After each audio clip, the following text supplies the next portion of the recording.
Bismillahirrahmanirrahim. Assalamualaikum warahmatullahi wabarakatuh.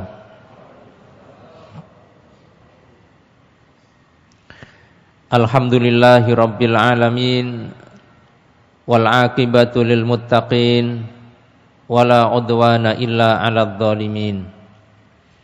Asyhadu an la ilaha illallah wahdahu la syarikalah, wa asyhadu anna Muhammadan abduhu wa rasuluh. Allahumma salli wa sallim wa barik ala hadzal nabiyil karim, nabiyyina wa habibina wa syafi'ina Muhammadin wa ala alihi wa ashabihi ajma'in. Amma ba'du.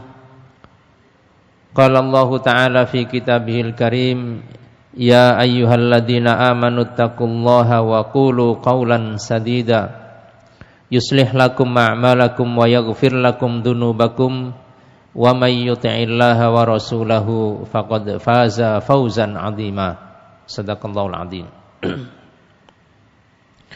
Yang sama-sama kita hormati Ketua Yayasan Masjid Namira bersama keluarga, Ketua Takmir dan seluruh pengurus Masjid Namira, para jamaah, Bapak Ibu, para mahasiswa dan saudara-saudara sekalian. Malam ini kita berada pada sesi terakhir ya, pembahasan kita tentang kisahnya Nabi Yusuf. Setelah kurang lebih 25 kali pertemuan, sempat juga istirahat sebentar karena pandemi, dan alhamdulillah kita akhirnya sampai pada ujung kisah perjalanan Nabi Yusuf alaihi salatu wassalam.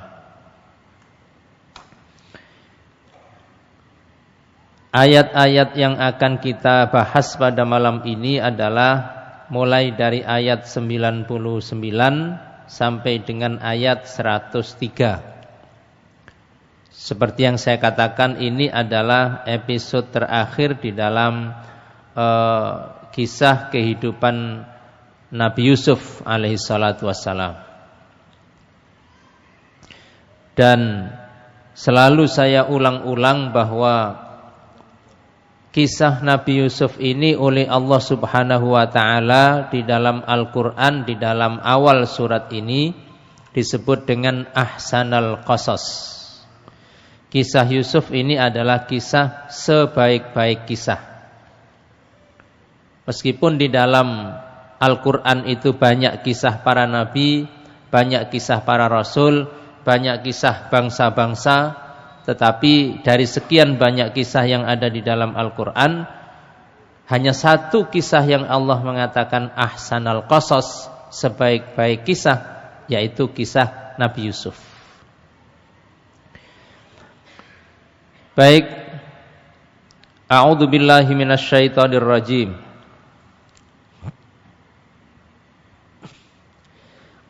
Falamma dakhalu ala Yusufa,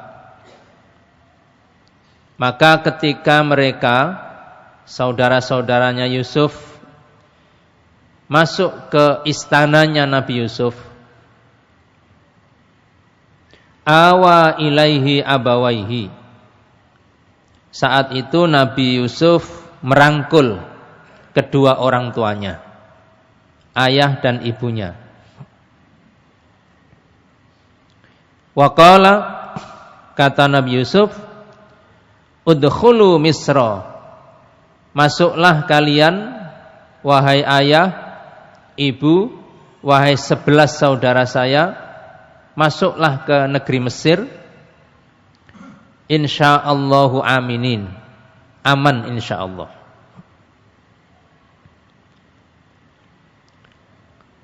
Mereka datang ke Mesir atas undangan dan permohonan Nabi Yusuf.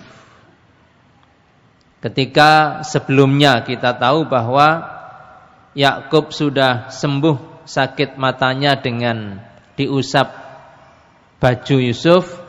Kemudian mereka diminta semua datang ke Mesir, dan ini mereka sudah tiba. Ayah, ibu, dan 11 saudaranya sampai di Mesir. Dan yang menarik adalah Nabi Yusuf menjamin mereka aman di Mesir. Udkhulu Misra insyaallahu aminin. Masuklah kalian ke Mesir, insyaallah kalian akan aman di Mesir. Orang yang bisa menjamin keamanan bagi tamu adalah tuan rumah. Maka di sini orang yang bisa menjamin orang hidup secara aman di sebuah negara adalah penguasanya. Maka jaminan keamanan bagi rakyat itu ada di tangan penguasa. Nah, kenapa Yusuf bisa mengatakan masuklah ke Mesir dengan aman? Karena dia penguasanya. Dan kalau sudah penguasa menjamin aman, sudah selesai. Ini di negara manapun kalau sudah penguasanya mengatakan insya Allah aman, itu menjadi jaminan. Nah, makanya sekali lagi Yusuf sebagai penguasa tertinggi di Mesir menjamin seluruh yang masuk, seluruh yang tinggal di wilayah Mesir dijamin aman insyaallah. Wa rafa'a abawaihi 'alal arsy.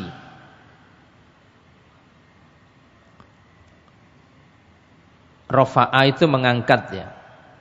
Yusuf kemudian mengangkat, memuliakan kedua orang tuanya 'alal arsy. Ayah ibunya diminta untuk duduk satu tahta dengan Yusuf. Ini penghormatan kepada kedua orang tua. Wa kharru lahu sujjada. Setelah itu bapak, ibu dan 11 saudaranya itu langsung sujud kepada Yusuf.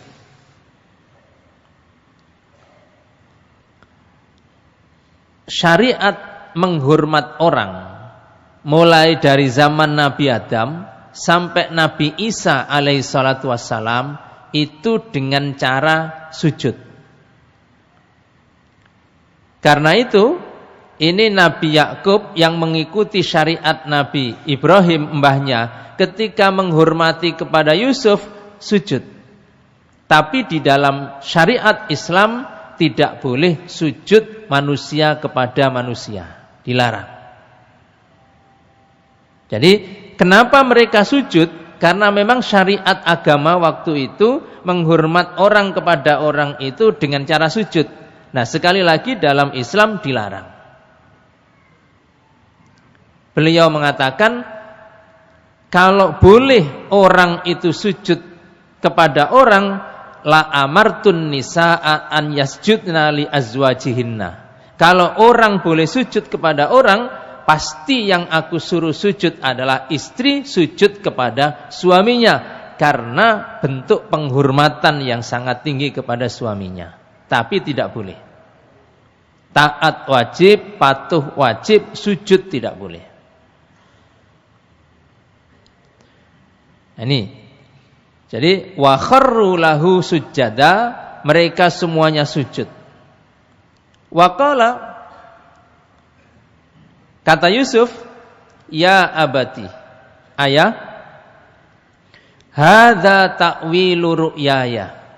Inilah takwil dari mimpiku min qablu dulu.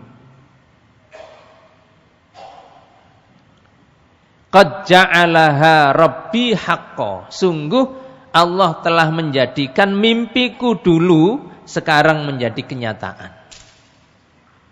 Karena waktu kecil dulu di awal surat kita bahas, Yusuf mimpi ada matahari, ada bulan, ada 11 bintang, semuanya sujud kepada Yusuf. Dan itu disampaikan kepada ayahnya, langsung ayahnya menangkap isyarat bahwa ini isyarat bahwa Yusuf akan menjadi rasul, menjadi nabi. Dan sejak saat itu Yakub memperlakukan Yusuf beda dengan yang lain. Nah, waktu kecil itu dengan kenyataannya benar-benar ada 13 orang sujud kepada Nabi Yusuf, itu kurang lebih 50 tahun. Nah, kurang lebih ada perbedaan pendapat di kalangan ahli tafsir.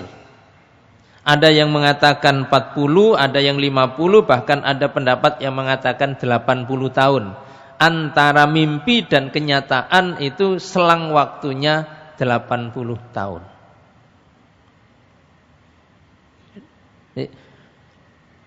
Wahai ayah, inilah penjelasan dari mimpiku dulu. Allah sudah menjadikan mimpi itu sebagai kenyataan. Wa qad ahsana bi, dan Allah telah memperlakukan aku dengan baik. Idz akhrajani minas sijn, ketika aku dikeluarkan dari penjara. Wa jaa bikum minal badwi, dan Allah menjadikan kalian datang dari Palestina menuju Mesir ini. Mim ba'di an nazagha syaitanu baini wa baina ikhwati, setelah setan merusak, setan mengganggu, memecah antara aku dan saudaraku. Inna rabbi latif, sesungguhnya Tuhanku itu maha lembut, lima yasha, terhadap apa yang ia kehendaki. Innahu huwal alimul hakim, sesungguhnya dia maha mengetahui, maha bijaksana. Di sini Bapak Ibu sekalian, Nabi Yusuf ini meringkas dari mimpi dulu sampai kenyataan itu ada perjalanan seperti ini. Sempat di penjara. Jadi kan sejak mimpi, kemudian masuk sumur. Setelah keluar dari sumur menjadi budak. Setelah jadi budak masuk penjara.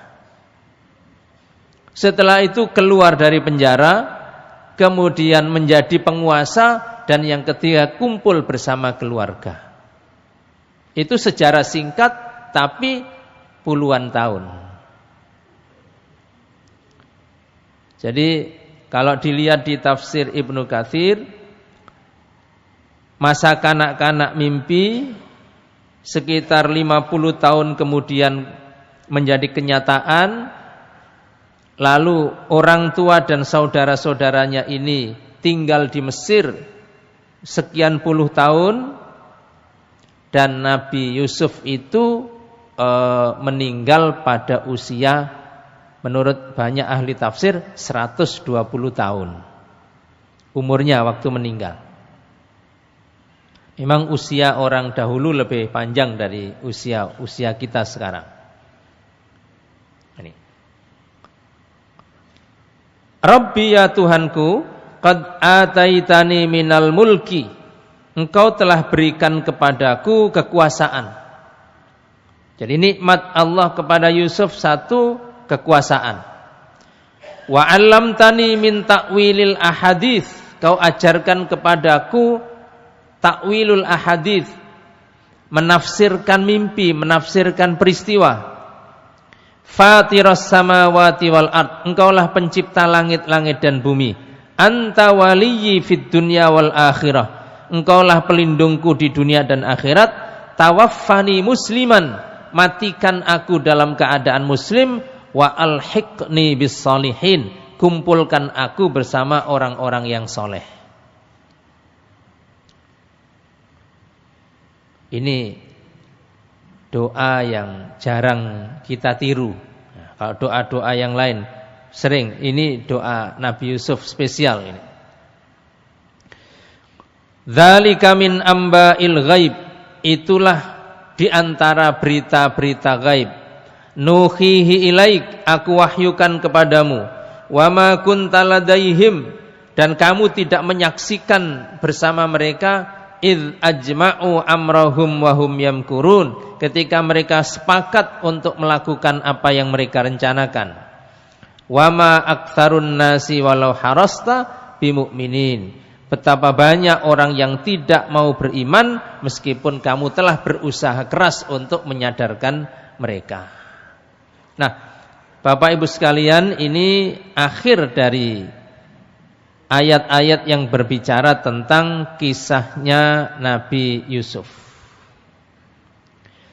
Baik, mari kita lihat beberapa sifat mulia yang ada pada Yusuf yang disebutkan di ayat ini. Yang pertama,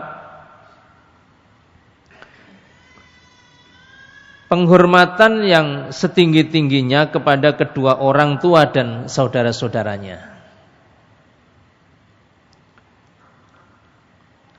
Orang tua, ayah dan ibu, dalam hal kita mentaati itu urutan kedua dalam syariat agama Allah. Wa'budullaha wa la tusyriku bihi syai'a, itu nomor 1. Wa bil walidaini ihsana, nomor 2. Kalau ini bisa disimpulkan, artinya bahwa bukan ingin merendahkan Allah sama sekali tidak, tetapi bahwa posisi kedua orang tua itu adalah posisi yang wajib untuk ditaati setelah kita taat kepada Allah dan Rasul-Nya.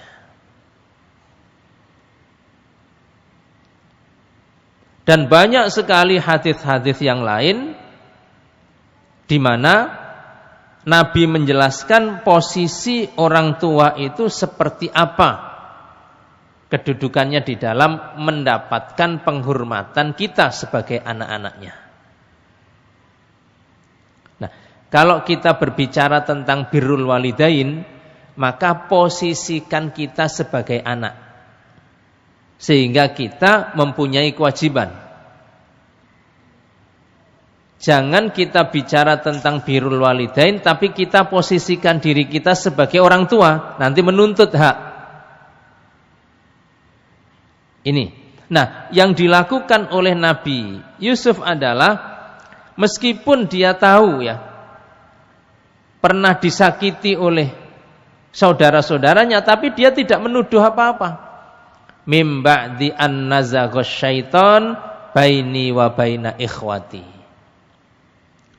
Tidak mengatakan, dulu saya pernah dimasukkan saudara-saudara ke sumur, enggak. Tapi dia mengatakan, waktu itu antara aku dan saudaraku sedang diganggu oleh setan. Enak sekali ngomongnya. Pemimpin efektif dan bijak tidak mengungkit-ungkit kesalahan orang lain kepadanya di masa lalu. Tesih enten ta pemimpin sing model ngeten iki? Kadang ya. Mboten enten.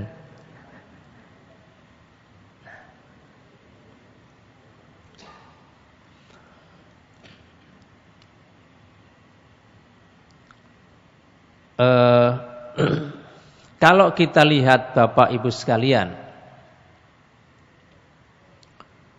kita pernah punya pemimpin namanya Abu Bakar As-Siddiq radhiyallahu an.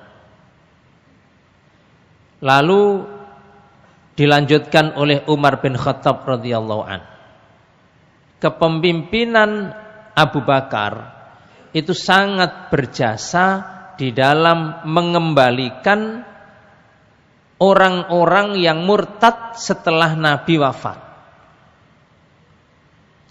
Karena setelah Nabi wafat itu orang-orang yang masuk Islam baru-baru itu murtad kembali. Ada yang keluar langsung dari Islam, ada yang mengikuti Musailamah Al-Kadzab, ada yang katanya mau sholat tapi tidak mau bayar zakat. Itu ada. Oleh Abu Bakar disiapkan pasukan, diperangi sampai mereka kembali lagi kepada pangkuan Islam. Itu jasa besarnya Abu Bakar As-Siddiq radhiyallahu anhu. Setelah Abu Bakar wafat, beliau berwasiat, yang akan menjadi pemimpin umat setelah aku Umar bin Khattab. Dan luar biasa kepemimpinan Umar bin Khattab selama 8 tahun lebih itu. Memperluas kekuasaan, membuat lawan-lawan ketakutan, membuat rakyatnya adil dan makmur dalam kehidupan Umar bin Khattab. Hampir tidak ada celahnya. Nah, setelah Umar bin Khattab menjelang wafat karena beliau dibunuh oleh Abu Lu'lu', beliau sempat membentuk tim formatur waktu sakit itu, menunjuk 6 sahabat supaya bermusyawarah dan menyertakan 1 anaknya yaitu Abdullah bin Umar, tapi tidak boleh dipilih menjadi khalifah. Hanya supaya ganjil, jadi kalau nanti voting ada ganjilnya gitu. Akhirnya 6 orang ini, 2 orang mundur, 2 orang kampanye, yang 1 kampanye untuk Utsman, yang 1 kampanye untuk Ali. Akhirnya tinggal 2, Ali dan Utsman radhiyallahu anhum ajma'in. Ketika akhirnya Ali kemudian mengundurkan diri, tinggal 1 yaitu Utsman bin Affan. Akhirnya jadilah Utsman bin Affan. Dan jasa besar Utsman bin Affan di dalam pemerintahannya selama 10 tahun itu adalah pertama kalinya umat Islam memiliki armada laut. Dan hampir semua ahli sejarah mengatakan bahwa Islam itu masuk ke bumi Nusantara pada zaman Khalifah Utsman bin Affan radhiyallahu anhu. Abad pertama Hijriah. Bukan abad ke-13 Masehi ya. Abad pertama Hijriah atau abad ke-7 Masehi. Nah, beda-beda caranya. Ketika Utsman bin Affan pada akhirnya kemudian meninggal karena dibunuh, dan Utsman bin Affan belum sempat wasiat seperti Abu Bakar, belum sempat membuat formatur seperti Umar bin Khattab, sudah keburu Utsman ini wafat. Nah, akhirnya dalam suasana agak kacau, seluruh atau mayoritas umat Islam berbondong-bondong mendatangi Ali bin Abi Thalib dan memaksa Ali bin Abi Thalib untuk menjadi Amirul Mukminin. Karena dipaksa, diminta bareng-bareng, akhirnya Ali kemudian menerima. Banyak sejarah khalifah-khalifah yang lain yang menunjukkan bahwa dari pergantian pemimpin ke pemimpin yang lain itu tidak sibuk dengan membuka aib, tidak sibuk dengan membahas kejelekan-kejelekan pemimpin sebelumnya. Nah, fokus untuk menjalankan amanah. Dan itu ada di dalam contoh-contoh kepemimpinan Islam. Nah, Yusuf juga begitu. Ketika beliau menjadi pemimpin, tidak perlu mengungkit kepemimpinan atau akhlak saudara-saudaranya, tidak perlu. Sehingga fokus untuk menjalankan kepemimpinannya. Dan Yusuf menjadi penguasa Mesir selama 23 tahun. Rakyat Mesir mengalami kemakmuran, hidupnya sejahtera, karena seorang pemimpin yang adil seperti Nabi Yusuf alaihissalatu wassalam ini. Yang ketiga, Nabi Yusuf ini lebih banyak mengingat rahmat Allah yang begitu luas daripada mengingat beratnya ujian. Pernah saya sampaikan bahwa Nabi Yusuf ini ujian beratnya 3. Lalu diganti oleh Allah dengan kenikmatan 3. Ujian pertama dicemplungno sumur. Ujian kedua dijual menjadi budak, dan itu bertahun-tahun. Ujian ketiga masuk penjara. Penderitaan ini diganti oleh Allah dengan 3 kebahagiaan. Pertama, keluar dari penjara, bahagia. Kedua, masuk istana sampai akhirnya menjadi raja. Dan yang ketiga, dipertemukan oleh Allah dengan keluarganya, ayah, ibu dan semua saudaranya, dan kebahagiaannya menjadi sempurna. Sehingga yang diingat oleh Nabi Yusuf di ayat tadi ini, Rabbi qad ataitani minal mulki, ya Allah kau beri aku kekuasaan, wa 'allamtani min ta'wilil ahadits, kau ajarkan kepadaku ilmu tentang menafsirkan peristiwa atau mimpi. Sama sekali tidak mengingat, tidak menyebutkan penderitaan-penderitaannya yang puluhan tahun itu, enggak. Dan ini akhlak harus kita contoh. Ada lagi Nabi Ayub. Nabi Ayub itu ujian beratnya banyak. Yang pertama, sakit. Dan sakitnya Nabi Ayub seperti pernah saya ceritakan luar biasa, beda dengan orang lain, yaitu kulitnya gatal, sakit, berbau, bahkan ada ulat-ulatnya yang di tubuhnya itu makan daging, perongkolan-perongkolan itu cicir. Tidak hanya sakit tapi dijauhi orang. Yang kedua, setelah sakit miskin karena tidak bisa mengelola kekayaannya yang sebelumnya melimpah, pertanian, peternakan dan perdagangan, jatuh miskin. Yang ketiga, diusir oleh masyarakatnya, tidak boleh tinggal di kampung tapi tinggal di pedalaman hutan bersama istrinya dan 9 anak perempuannya. Dan ujian yang keempat, yaitu ketika ternyata penyakitnya Ayub itu menular, dan yang ditulari itu adalah orang-orang yang sedarah dengan Nabi Ayub, yaitu anak-anaknya. Istrinya tidak. Dan tidak hanya menular, satu persatu yang ditulari itu kemudian meninggal dunia, sampai ke 9-9-nya habis.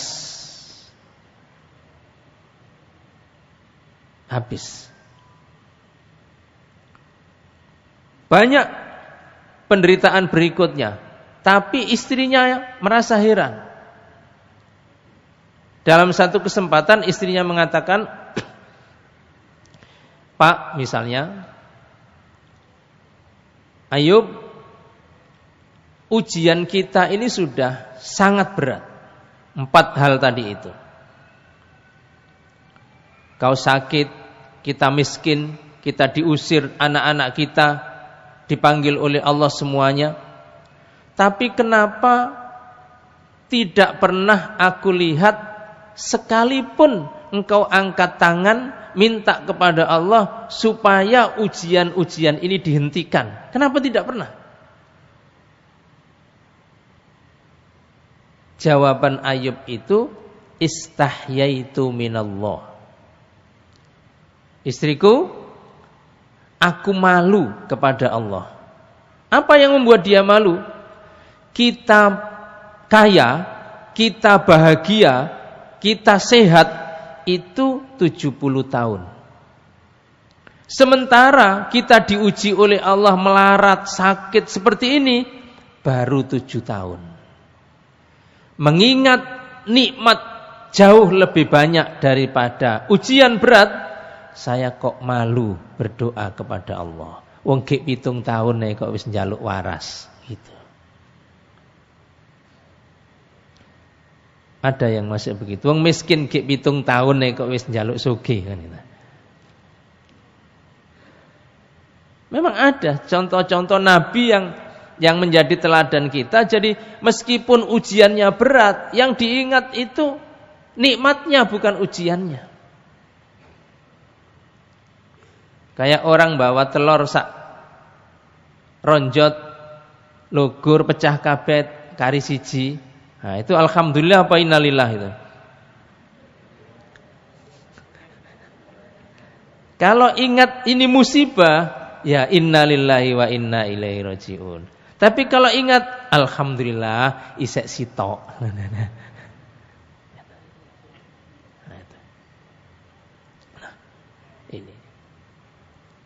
Dan memang secara kenyataan rahmat Allah yang diberikan kepada kita jauh lebih besar daripada ujian yang diberikan kepada kita, bahkan jauh lebih besar daripada pahala yang kita kumpulkan. Di alam akhirat nanti, ketika seluruh amal perbuatan manusia dihisab, ditimbang, ada seorang hamba Allah yang ditimbang amalnya, dan dari timbangan itu kelihatan jeglek berat amal solehnya. Sholatnya, puasanya, ibadah, sedekah, zakatnya banyak, berat. Ketika itu kemudian Allah bilang kepada malaikat, adkhilil jannata birahmati. Malaikat, masukkan orang ini ke dalam surga karena rahmatku, kata Allah. Orang ini protes. Ya Allah, tadi kan sudah ditimbang amalku dan sudah nampak amal solehku lebih banyak. Jadi aku masuk surga memang karena amalku banyak. Aku masuk surga memang karena amalku soleh. Mungkin kata Allah ini cek kemelintin ya ada ini. Suruh balik. Balik. Allah perintahkan kepada malaikat agar timbangan seluruh kebaikannya tadi dengan rahmatku, nikmat yang aku berikan kepada orang ini berupa mata saja sebelah. Meripat tok situk. Coba ditimbang. Begitu ditimbang, jeglek lagi. Lebih berat nikmat Allah yang berupa mata sebelah daripada seluruh amal soleh yang pernah dilakukan seumur hidup. Tidak ada bandingannya. Jadi sesungguhnya semuanya kita kembali kepada ini semua adalah rahmat Allah Subhanahu wa ta'ala. Makanya kata Abul Hasan Al-Asy'ari,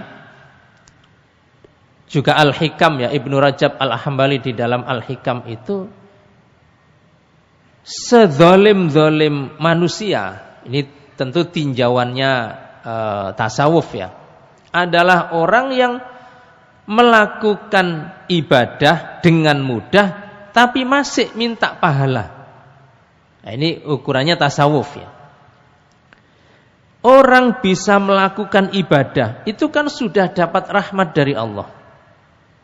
Lalu ibadahnya bisa dilakukan dengan mudah, itu pun rahmat dari Allah. Loh kok masih minta pahala gitu loh.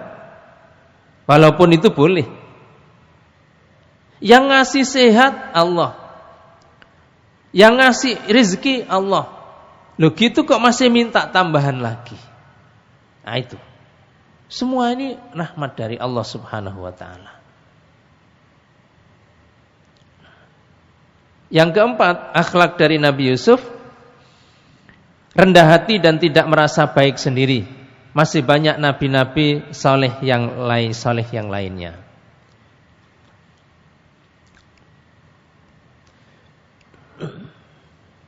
Mari kita.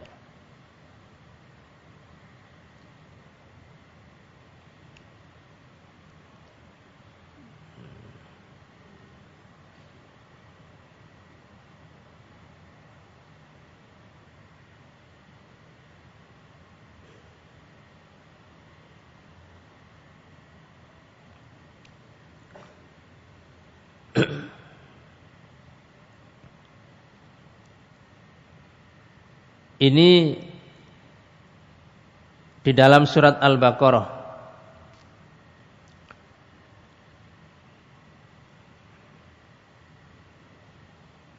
Nabi Yakub itu ada beda kasusnya dengan Nabi Nuh.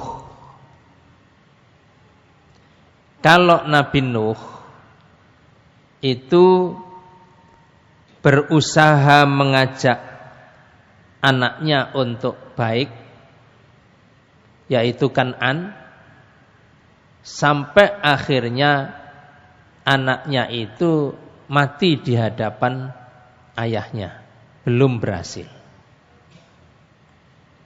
Tapi itu sudah urusannya dengan Allah. Sementara Nabi Yakub ini terus mengajak anaknya menjadi baik sampai yang mati itu bapaknya. Kalau Nuh kan yang mati anaknya. Kalau Yakub ini yang mati duluan bapaknya. Setelah memastikan anak-anaknya sukses menjadi baik. Iki anake Nabi Yakub ini kan bedik-bedik tuh. Bedik kabeh masa kecilnya, tapi gede-gede kan pinter. Nah, itu diceritakan Allah di dalam surat Al-Baqarah ini. Am kuntum syuhada?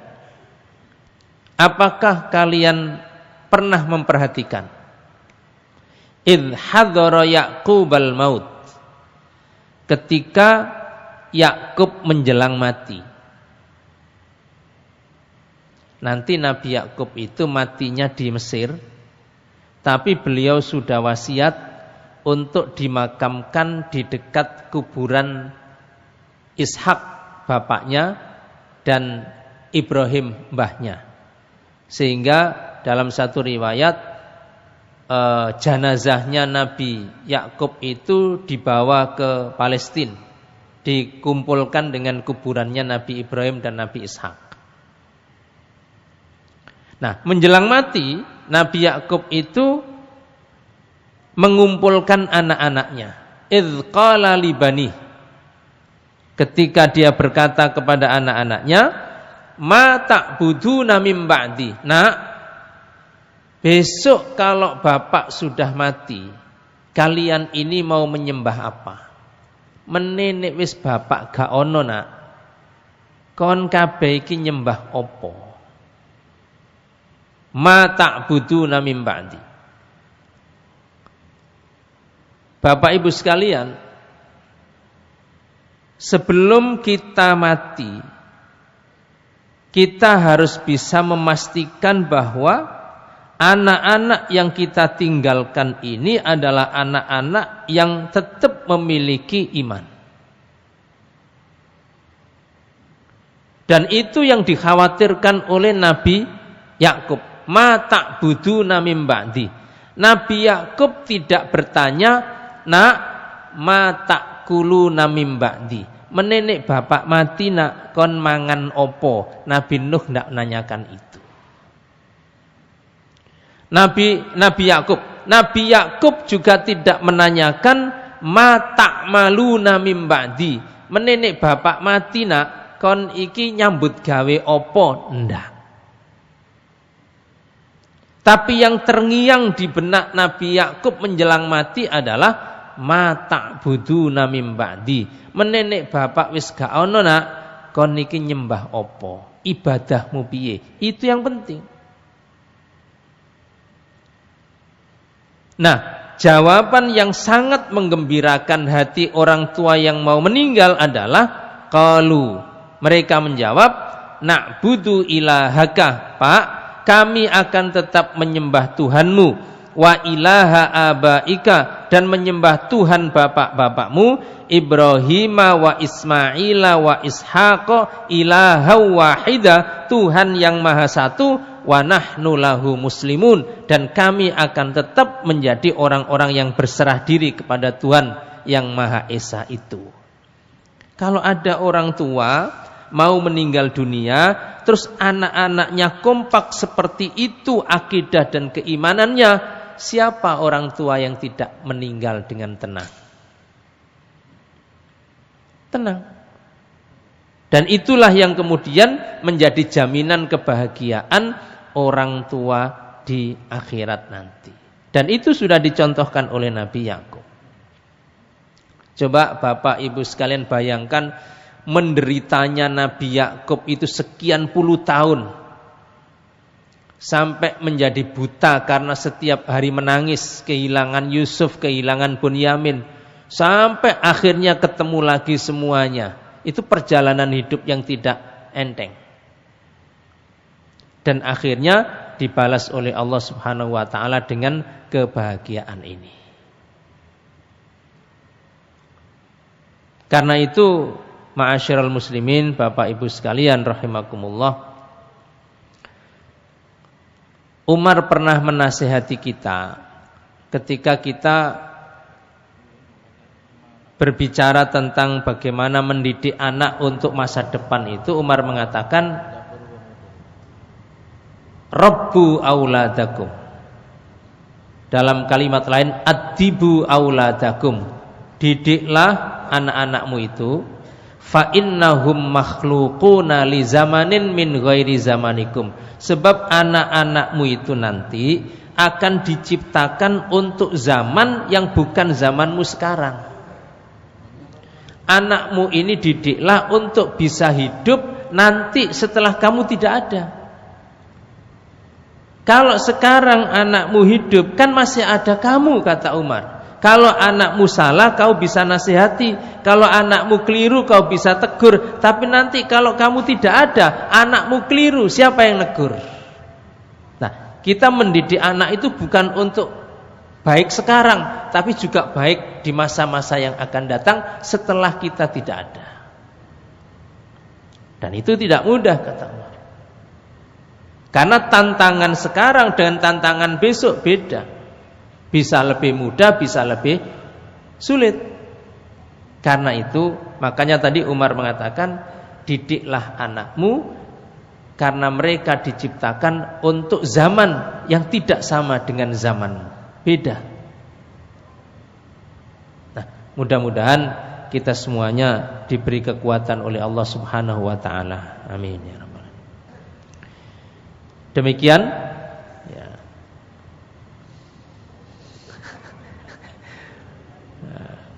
Keringi demikian gue gak setuju. Ini akhir dari kisah perjalanan panjang. Sekali lagi kurang lebih 25 episode kita bertemu di sini. Tapi masih ada beberapa ayat di akhir surat Yusuf ini. Mudah-mudahan Allah Subhanahu wa taala memberikan waktu untuk kita bertemu insyaallah. Amin ya rabbal alamin. Aqulu qauli hadza wa astaghfirullah li wa lakum. Wassalamualaikum warahmatullahi wabarakatuh.